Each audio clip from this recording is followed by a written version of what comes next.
วัสดีทุกคนนี่ตอนรับทุกคนเข้าสู่สองเขาไปรอนวันนี้ผู้ขายข้าวกินเจ้าปลาแดกบักคามนี่เจ้าแบบคามเอ้ยเจ้าแบบคามเต็มถ้วยเลยอ๋อเต็มถ้วยเลยพี่น้องว่าไงกินเบิดอยู่บ่เนาะบอกรายการเลยจัดเลย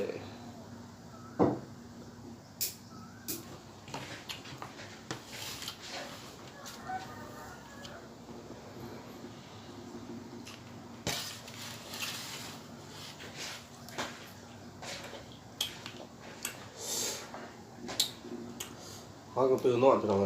ตื่นนอนมากครับจัดเจียวไปแล้วค้ามาซะตาใสเลยแบบ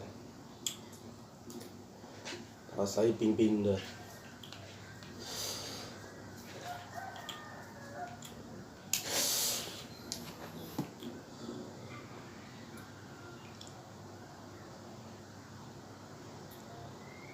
มาเลยพี่น้อง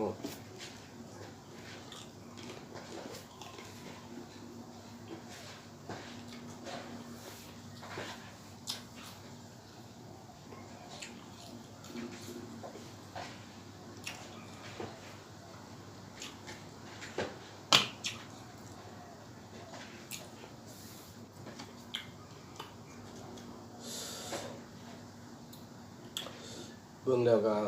ฝากกดไลค์เป็นกำลังใจผู้ขายเด้อกดไลค์กดติดตามเป็นกำลังใจผู้ขายเนี่ยเพื่อผู้ขายจะได้คลิปใหม่ๆออกมาเนาะ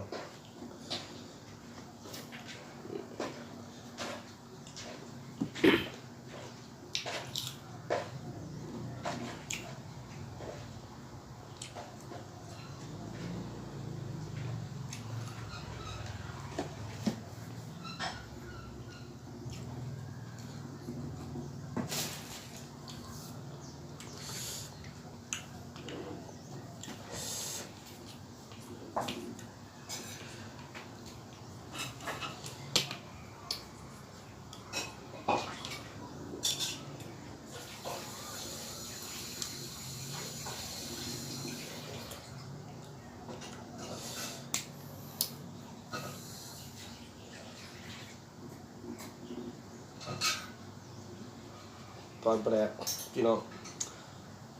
ว่าตอนใหญ่ปวดเลยว่าขี่คนก่อนเบิ่งจังหน่อย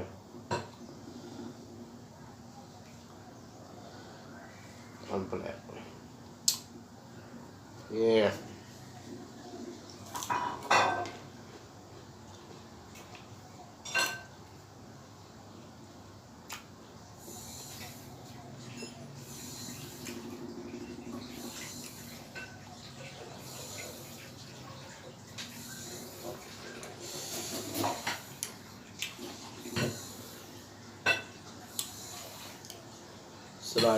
สลายมีพักกันแย่งแกมพี่น้องมองขายไม่มีขาย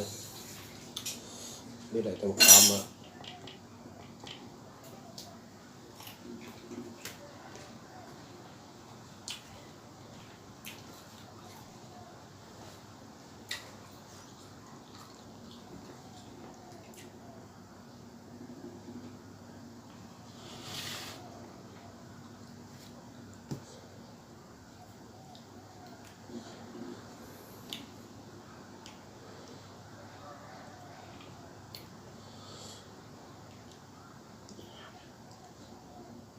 มูนเข้าไป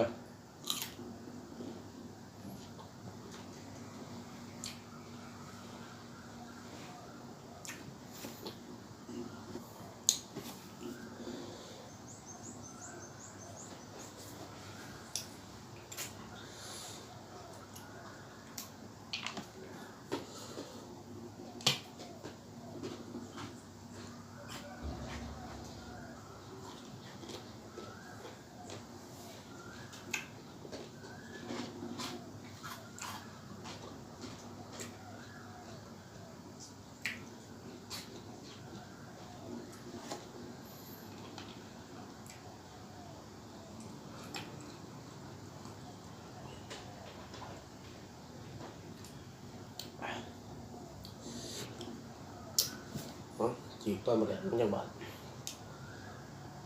ต้นมะแดกปลาซิวโอ้ยนี่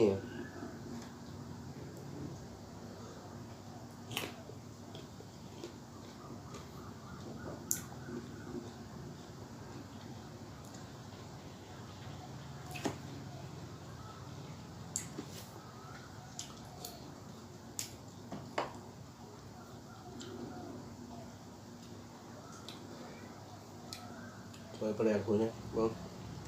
อีกคนจะ2-3 คำแล้วก็สิขอจบคลิปเพียงตอนนี้ครับพี่น้องเลย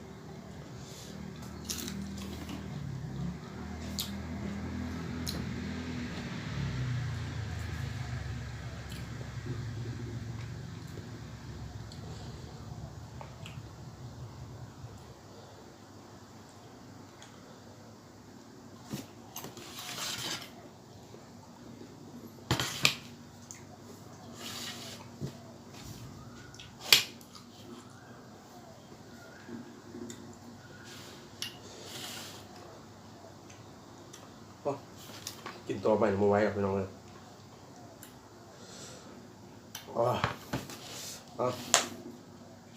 สำหรับกินก็จะขอจบเพียงเท่านี้นะพี่น้องเนาะพูดยังเดือดร้ายเป็นร้ายกินต่อไปมาไว้หรอกกินต่อไปว่าขี่ไรแท้ๆเลย